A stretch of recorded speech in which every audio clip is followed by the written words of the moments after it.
Hi kids. This session we're going to talk about where did you come from. Was your great-great-great-great-grandmother a monkey?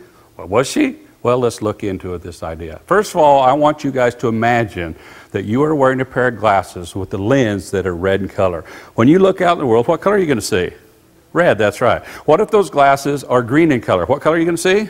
Green. What if they're blue? Blue. What if they're pink? Pink. What if you have evolution written across the lens of your glasses? When you look out in the world, what are you going to see? Evolution. What if you have creation written across your glasses? When you look out in the world, what are you going to see? You're going to see creation, that's right. And that's what it's really like in the world. We all look at the world through different colored glasses. No, we don't all wear glasses, and they're certainly not colored. Right? But it's not so much the things we look at that we see, but it's how we interpret it, what we think we see. And that's what it's really like in the world. And for example, I want you guys to look at this right here. Here I have two scientists. They find a skull. Now one scientist, he believes that this skull belongs to a man. So he goes to the artist, tells the artist what he thinks he believes, and what do we end up with? Something that looks like man.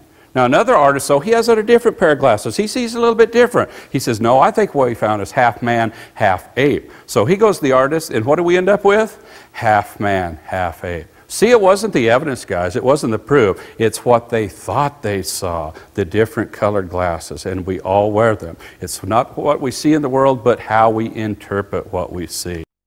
Can fossils talk, guys? Huh? No. No, we can talk to fossils all we want, but can they answer you?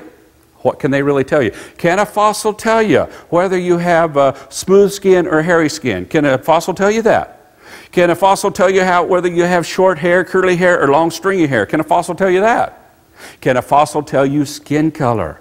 No. Now, once in a while, what we have found on fossils is we find scar tissue, or so we know where maybe a muscle was attached. But do we know if the muscle was skinny or fat?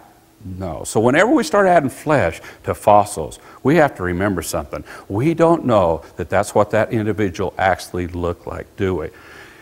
Well, the only way we'd really know is if we'd actually seen him, or we had seen a picture of him, or read about it in a written historical document that gave great detail. But then again, you have to be able to trust your source of information. Because see what I can do today? I can take a picture of you, I can scan it into my computer, and then with the program I have, I can actually change your picture so much that when I'm done, you don't even recognize yourself.